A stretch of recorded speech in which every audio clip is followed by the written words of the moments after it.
Personal protective equipment awareness. Personal protective equipment, or PPE, saves lives. Click Next in the top right to continue.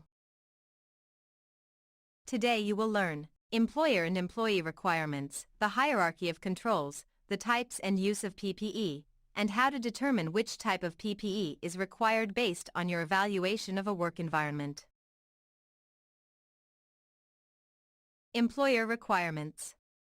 Employers are required to inspect the workplace for hazards. They must provide and replace PPE based on the hazards found. And employers are also required to train the employees how to use PPE correctly. Employee requirements. Employees are required to care for and maintain their PPE. They must use the PPE according to the manufacturer's specifications. And they must also attend training.